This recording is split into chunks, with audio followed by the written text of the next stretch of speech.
Buenas noches, queridos hermanos. Les saludo en esta preciosa noche para traer el sermón de 10 minutos. Ojalá que me pueda limitar a esos 10 minutos, pedido por la clase de hermenéutica por el pastor Tai Kim. Desde ya hemos orado y pedido la dirección del Señor y vamos a leer, voy a leer, y he escogido Filipenses capítulo 2, versos 5 al 11. Dice la palabra del Señor: haya pues en vosotros este sentir que hubo también en Cristo Jesús, el cual, siendo en forma de Dios, no estimó el ser igual a Dios como cosa a que aferrarse, sino que se despojó a sí mismo, tomando forma de siervo, hecho semejante a los hombres, y estando en la condición de hombre, se humilló a sí mismo, haciéndose obedientes a la muerte y muerte de cruz, por lo cual Dios también lo exaltó hasta lo sumo, y le dio un nombre que es sobre todo nombre, para que en el nombre de Jesús se doble toda rodilla, de los que están en los cielos y en la tierra y aún debajo de la tierra, y toda lengua confiese que Jesucristo es el Señor, para gloria de Dios Padre. Muchas gracias. A pesar de que esos versículos y este pasaje propiamente que hemos leído se encarga de hablar, o lo que el apóstol San Pablo quiso transmitir a la audiencia fue sobre la humillación y la exaltación de Jesucristo, y para todos los cristianos eso está claro, el tema que yo escogí a la luz de mi observación e investigación personal como misionero que soy, se titula El sentir responsablemente. Y para forma de introducción quiero decirles a ustedes de que hubo un hombre en la historia que llegó a las esferas de la trascendencia hasta llegar al mando de una nación muy poderosa en el mundo. Él tomó decisiones muy importantes, muchas de sus habilidades como mandatario y muchos de sus dichos han llegado a las esferas aún del liderazgo. Como el primer ministro de esta nación a mediados de los 1900, don Winston Churchill, un hombre muy ocupado y rodeado de personajes importantísimos para el desarrollo de esta gran Inglaterra, poderosa y en el ascenso de la escalinata del superdesarrollo mundial de aquel entonces. Se encontraba ocupado en Palacio de Gobierno, ocupando esa cartera de primer ministro, tomando decisiones muy importantes, cuando le llegó uno de sus asistentes a darle un mensaje al oído. Se agachó y en secreto le confirió algunas palabras que nadie escuchó. Consecuentemente, Winston Churchill, que amaba profundamente a su esposa Clementine Ogilvy Spencer Churchill, recibió una de las terribles noticias de su vida en medio de un día ocupado de trabajo, y era que había sido desahuciada con un cáncer terminal. Por lo que Winston Churchill se paró de la mesa de conferencia rodeado de jefes y altos mandatarios y comandos y jefes de secretarías de Estado gubernamentales del Reino Unido, y renunció a su cargo públicamente y terminantemente en ese preciso momento de primer ministro de Estado. El primer ministro es el representante internacional del presidente o de los reyes, en este caso de Inglaterra, ante el mundo entero. Sin reparar por el vacío y las repercusiones de su ausencia y de lo importante de su cargo que él tenía, puso su renuncia irrevocablemente.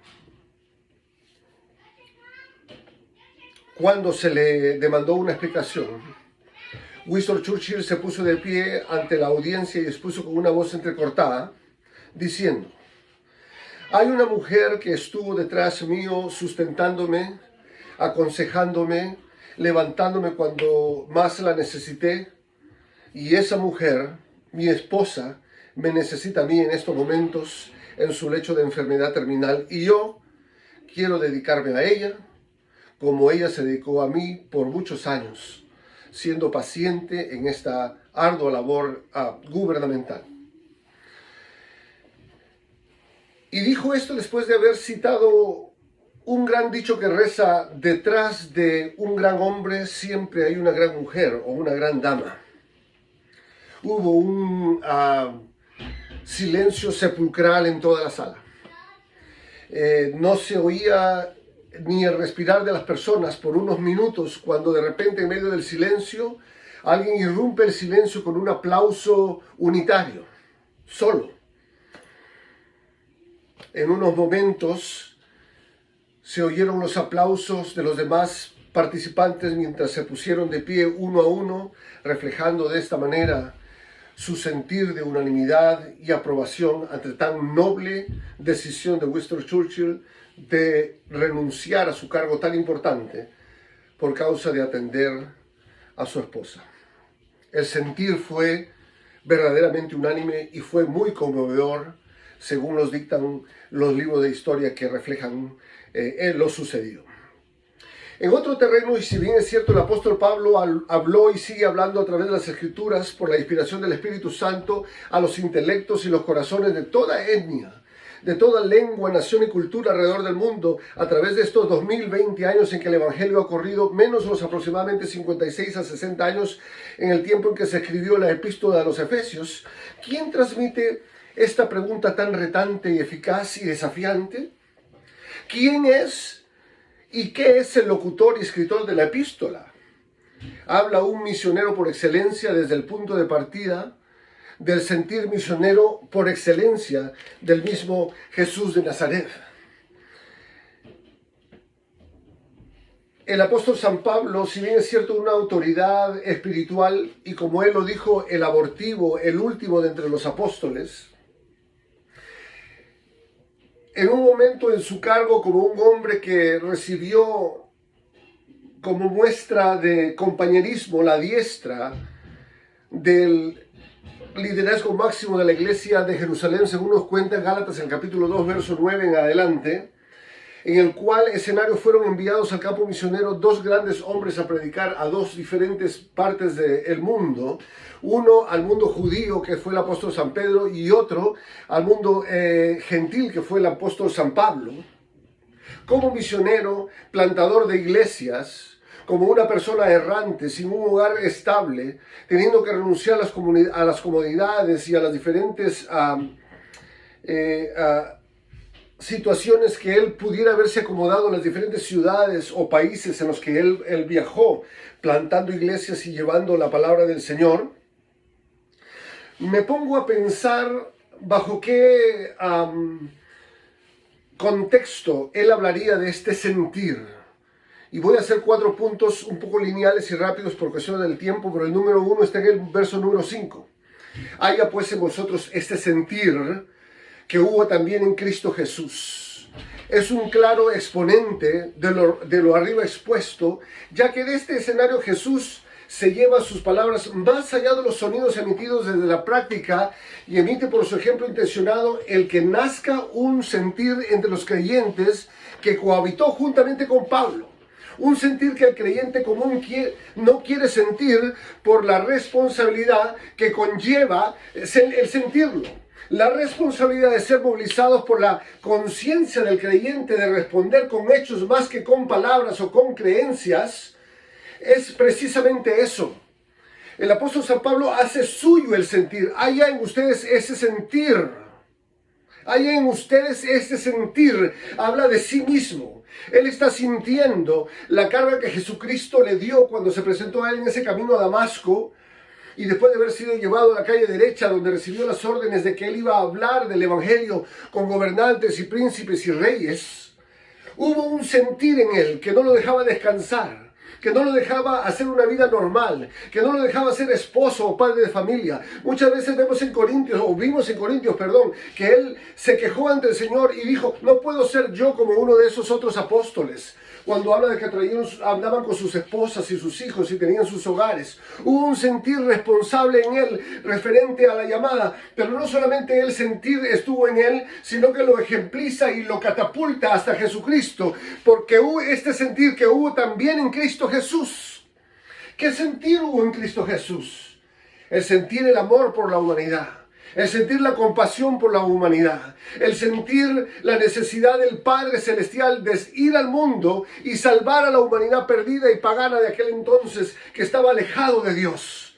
Estamos hablando de dos personajes grandes de la Biblia. Jesús de Nazaret, el máximo exponente y uno de los más grandes apóstoles que caminaron en su tiempo, el apóstol San Pablo, y hablan de un sentir, y todo parte desde este sentir. Y yo también digo aquí en esta noche, como misionero también, como una persona que se desprende, como una persona que se despoja, como una persona que no se acomoda, hay en ustedes, en la iglesia, ese sentir que hubo en mí, como el apóstol Pablo, como también en Jesucristo, porque ese es el sentir que nos lleva a la respuesta responsable como hijos que somos del Dios Todopoderoso. El punto número 2, dice el versículo número 6, el cual siendo en forma de Dios, no estimó ser igual a Dios como a cosa que aferrarse.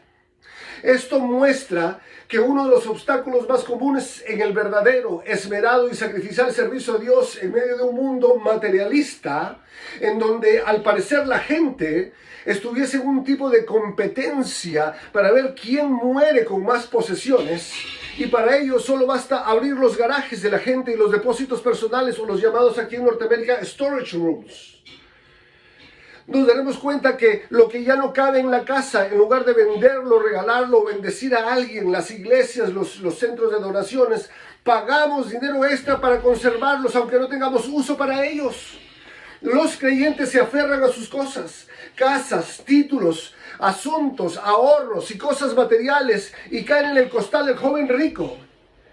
Y sin serlo, en el costal del llamado de aquel siervo que fue llamado y se excusa como para enterrar a sus parientes. Entre comillas, la educación de mis hijos es una de las excusas olímpicas que creemos tener validez como padres responsables, como si dejar la vida en las manos del Rey de Reyes y Señor de Señores de nuestros hijos fuera menor que ellos sostengan un diploma o un certificado de alguna universidad o de algún centro de estudios académico o universitario, que al fin y al cabo no es nada más que inseguridad y paganismo. Lo heredamos del mundo. Queremos que nuestros hijos sean profesionales y que ocupen un puesto importante para que ganen plata y para que tengan también posesiones. Y no les enseñamos que lo que acumulamos aquí en la tierra se lo va a comer el orín y la pulga y la hormiga y la oruga y también la polilla. Mas sin embargo los tesoros que los hacemos en el reino de los cielos nunca se acabarán. Nunca tendrán fin. La gente se aferra, el cual siendo en forma de Dios no estimó ser igual a Dios como a cosa que aferrarse. El verdadero servicio a Dios requiere el no aferrarse a las cosas materiales, el no aferrarse a las cosas del mundo, el no aferrarse a las cosas que nos interrumpen una relación, un servicio genuino y sacrificial para Dios, que es lo que está buscando de sus hijos amados. Tercer punto, está en el versículo número 7, sino que se despojó a sí mismo, tomando forma de siervo, hecho semejante a los hombres.